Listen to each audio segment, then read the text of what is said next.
आप सभी का स्वागत है। पिछली कक्षा में हमने संकुलन दक्षता के बारे में हमने देखा था।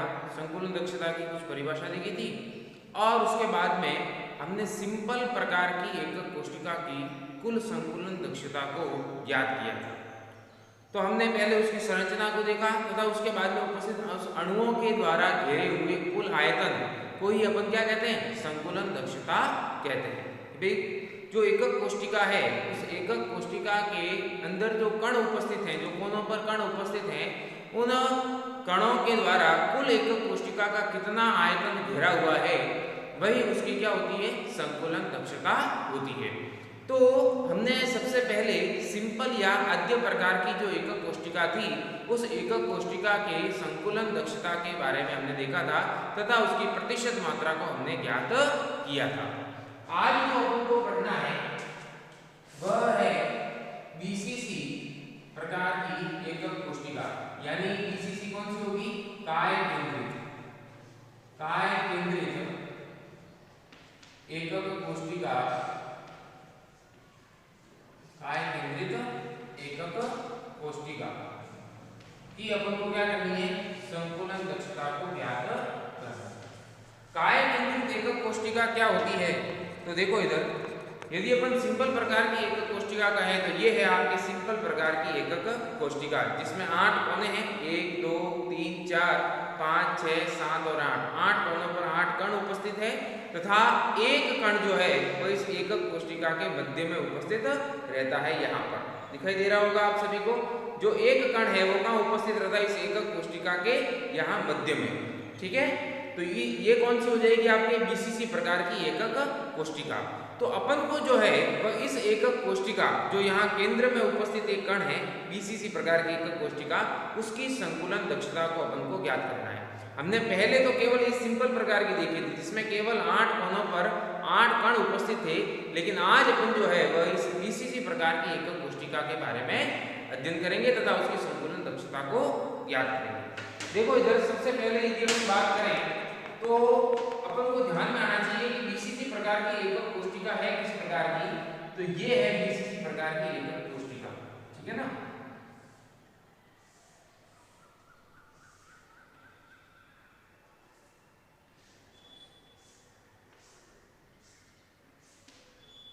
अब देखो इधर यहाँ पर क्या होता है, कोनों पर कण उपस्थित होते हैं इस प्रकार से। दूसरे जो कण है वह एक कण होता है इसके केंद्र में, यहाँ पर उपस्थित, मध्य में उपस्थित। अपन को यहाँ पर कुछ भुजाओं के बारे में अपन को देखना पड़ेगा। देखो इधर ये तो है केंद्र की भुजा, ये भुजा जिसको अपन मान रहे हैं, इसका मान कितना है, ए। दूसरी भुजा अपन यहाँ लेंगे ये वाली, इन दोनों के ये जो फेस बनेगा ये वाला, ऐसा नीचे की जो सतह बनेगी उसके बीच वाली भुजा ये, ठीक है ना, ये नीचे वाला जो है ना, ये वाला एक जो अपन बनेगा वो अपन को देखना पड़ेगा यहां से लेकर होते हुए यहां तक। ठीक है ना, ये कौन सा बनेगा, तो देखो इधर यहां पर अपने पास में दो सरफेस है, एक तो सरफेस है ये वाला और दूसरा जो ये अपन सरफेस देखें तो अपन को प्राप्त हो जाएगा ये।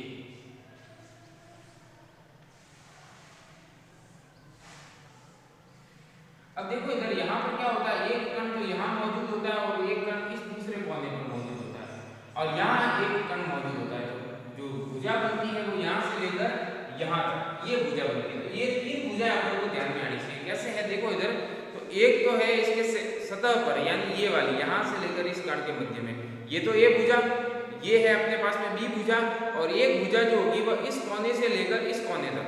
देखो इधर येलो से आपके ये जो पर्पल कलर है, इस कलर का ये बीच का, यहाँ से लेकर यहाँ तक ये भुजा बनेगी जिसको अपन क्या कहेंगे, सी भुजा कहेंगे। तो देखो इधर यदि हम इसका सामान्य चित्र बनाए वापिस, ठीक है ना, समझ में आ रहा होगा आपको कौन कौन सी किस प्रकार की ये भुजाएं हैं।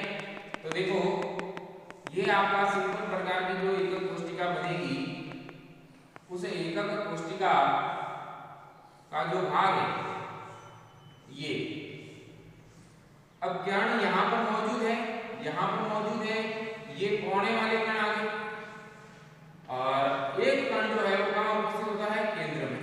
अब देखो इधर यहाँ पर जो कण का जो कॉम्बिनेशन होता है वो इस कण का इस कण के साथ में होता लेना कि इसका इसके साथ में अपन को ये भुजा लेनी पड़ेगी। ठीक है, अब यहाँ पर अपन इसका नाम ले सकते हैं ए बी सी डी, है ना, ई एफ जी और ये एच। तो ये आपके इनको हमने नाम कर दिया। अब देखो इधर अपन को संकुलन दक्षता ज्ञात करने के लिए अपने पास में दो चीजें होना जरूरी है। एक तो गोलों का कुल आयतन, गोलों का कुल आयतन, और एक जो होता है वह किसका है, एकक कोशिका का आयतन।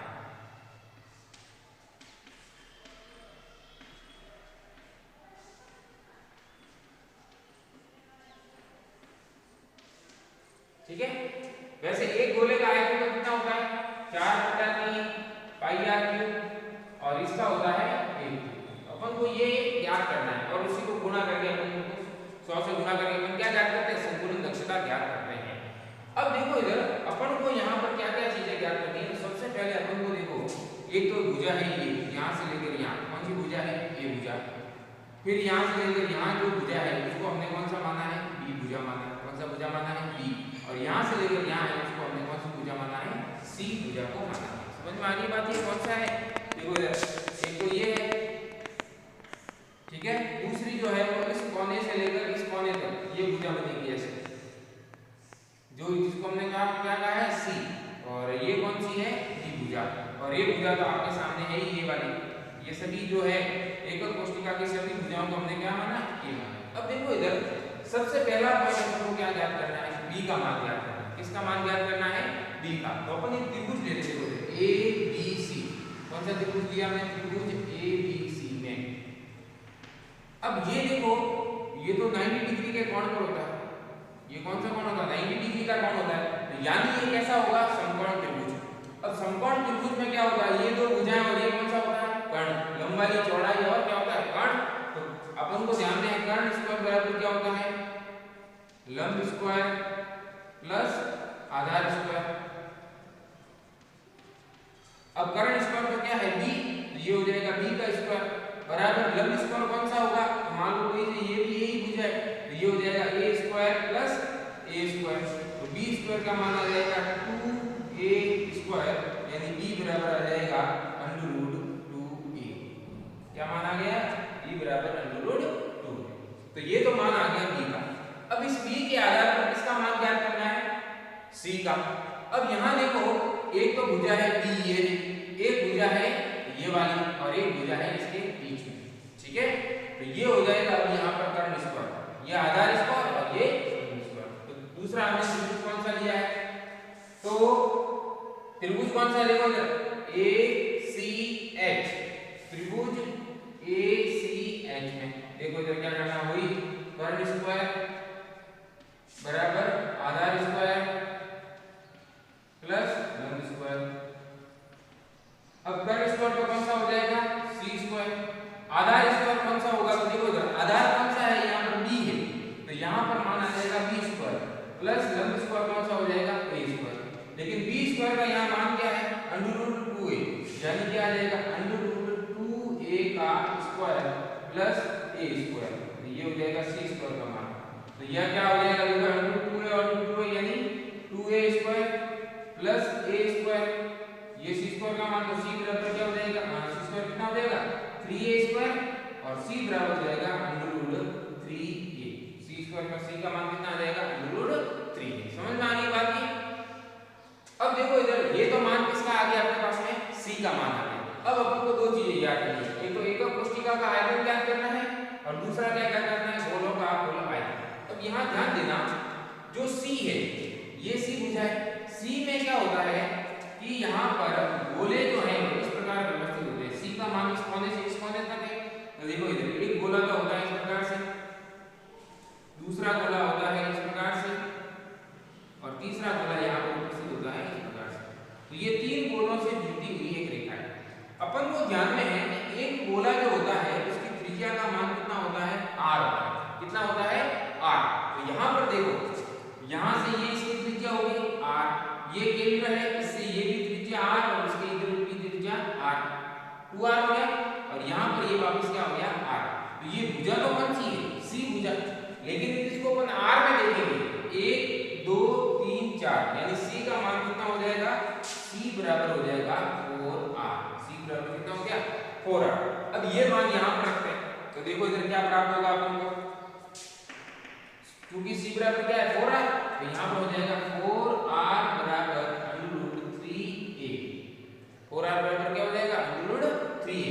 तो a का मान क्या हो जाएगा, तो देखो ये 4r अपॉन √3, 4r अपॉन क्या हो जाएगा √3। तो ये अपने पास में मान आ गया किसका, a का मान। समझ में आ गई बात ये। तो पहले तो हमने क्या किया, b का मान निकाला क्योंकि अपन को ये चाहिए था, क्योंकि निकालना तो c का मान है तो डायरेक्ट तो कैसे निकालेंगे, पहले तो इसका आधार ज्ञात करना पड़ेगा। तो आधार हमने क्या ज्ञात किया, b का मान ज्ञात किया, फिर हम b को आधार मानकर किसका मान ज्ञात किया, c का, यानी इस भुजा का, और फिर c के आधार पर किसका मान आ गया, अपन को a का मान आ गया। a बराबर हो जाएगा 4r अपॉन √3, 4r अपॉन √3। ठीक है। अब अपन को यहां पर दो चीजें ज्ञात करनी है, तो अपन को दो यहां पर क्या क्या ध्यान में आएगा, a का मान अपन को साइड में रखेंगे, तो a बराबर क्या होता है 4r अपॉन √3। ठीक है।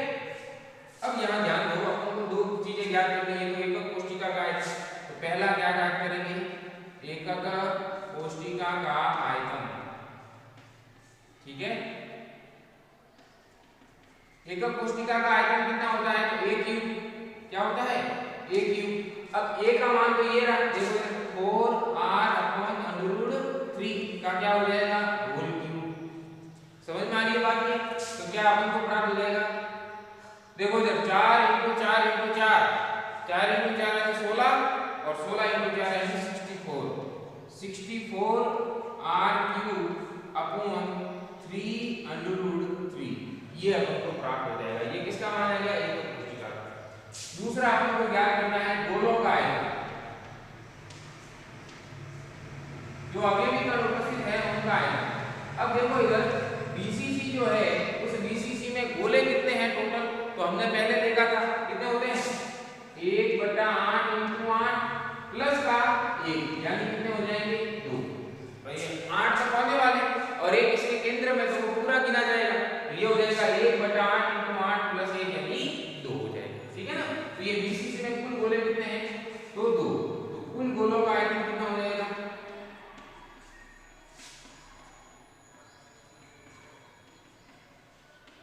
देखो एक का तो कितना होता है 4/3 पाई r क्यूब, तो 2 का हो जाएगा, तो 2 से गुणा मतलब 2 × 4/3 पाई r क्यूब, यानी कितना हो जाएगा 8/3 पाई r क्यूब। ठीक है। तो अपन को दोनों मान प्राप्त हो गए, एकक कोष्टिका का आयतन भी मान प्राप्त हो गया और गोलों का आयतन भी प्राप्त हो गया। अपन को क्या याद करनी है, संतुलन दक्षता। देखो इधर, तो संतुलन दक्षता तो क्या होती है, गोलों का आयतन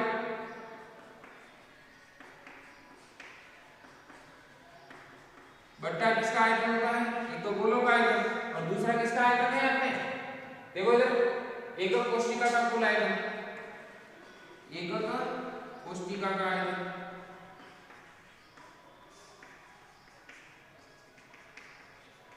इनटू क्या हो जाएगा 100। ठीक है।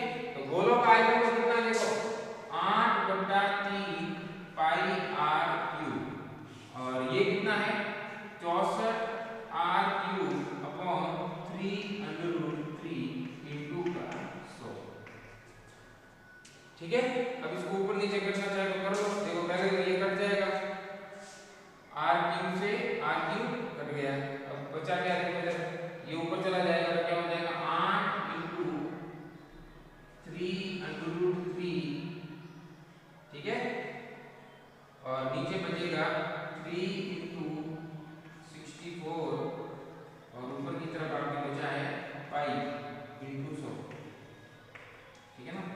तो ये कट जाएगा, देखो 64, ये बच गया 8 और ये 3 से 3 कट गया, पीछे क्या बचेगा अपने, है ना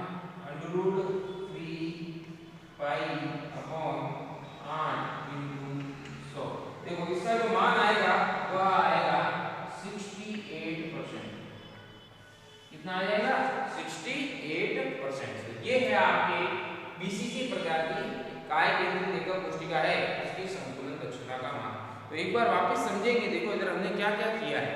तो एकक बीसीसी होती क्या है? तो बीसीसी ऐसी एकक कोशिका जिसमें प्रत्येक कोने पर एक कण हो तथा एक कण उसके केंद्र में हो। पहली बात तो ये क्लियर ध्यान में आनी चाहिए आपको। दूसरा, अपन को यहाँ पर क्या करना है कि जैसे अपना एक कमरा हो तो इस कोने से लेकर उस कोने तक कण जो है वह यहाँ पर उपस्थित है, तो अपन को इस भुजा को ज्ञात करना पड़ेगा सबसे पहले से, ये वाली भुजा, ठीक है ना। कौन सी भुजा है? ये वाली, ये इस प्रकार से यहाँ से लेकर यहाँ तक इस प्रकार से जो अंदर से गुजरेगी, क्योंकि कण को जो केंद्र में है उसको लेते हुए भुजा होनी चाहिए। तो यहाँ पर अपन को इसको ज्ञात करने के लिए हमको b का मान ज्ञात करना पड़ेगा। तो b को ज्ञात करने के लिए अपन इनका सहारा लेंगे, जो भुजा है a स्क्वायर प्लस क्या हो जाएगा इक्वल टू b स्क्वायर, कर्ण स्क्वायर बराबर लंब स्क्वायर प्लस आधार स्क्वायर। तो ये अपन को मान हो जाए b स्क्वायर का। फिर इसके आधार पर किसका मान ज्ञात करेंगे? c का। और अपन को ध्यान में है कि c जो है वो 4 गोलों से जुड़ी हुई है, तो यानी इसका मान कितना? 3 गोलों से जुड़ी हुई है। मान कितना हो जाएगा? 4r। कितना मान हो जाएगा? 4r मान हो जाएगा। फिर उसके आधार पर अपन को a का मान r के रूप में ज्ञात करना होता है। a का मान किसके रूप में ज्ञात करना होता है? r के रूप में। तो अपन को a का मान क्या प्राप्त होगा? 4r/√3। फिर अपन को दो चीजें ज्ञात करनी है, एक तो एकक कोशिका का आयतन और दूसरे गोलों का आयतन। तो एकक कोशिका का आयतन अपन को ध्यान में ये a क्यूब, तो 4r/√3 का होल क्यूब, तो अपन को ये प्राप्त हो जाएगा। गोलों का आयतन, तो गोले यहाँ पर बीसीसी में 2 होते हैं, तो कुल गोले कितना हो जाएंगे? तो एक का तो है 4/3 पाई r क्यूब, तो 2 का हो जाएगा, तो 2 से गुणा कर दो, तो 8/3 पाई r क्यूब हो जाएगा। फिर संकुलन दक्षता वही नियम देखें, तो संकुलन दक्षता क्या होती है? गोलों का आयतन बटा एकक कोशिका का आयतन इनटू 100। तो गोलों का आयतन तो कितना है? 8/3 पाई r क्यूब, और एकक कोशिका का कितना है? 64r cube upon 3 into 100। तो इसको हल करेंगे तो अपन को प्राप्त हो जाएगा 68%। ठीक है, ये है एकक कोशिका। कौन सी प्रकार की? बीसीसी प्रकार की एकक कोशिका का कुल आयतन। ठीक है, धन्यवाद।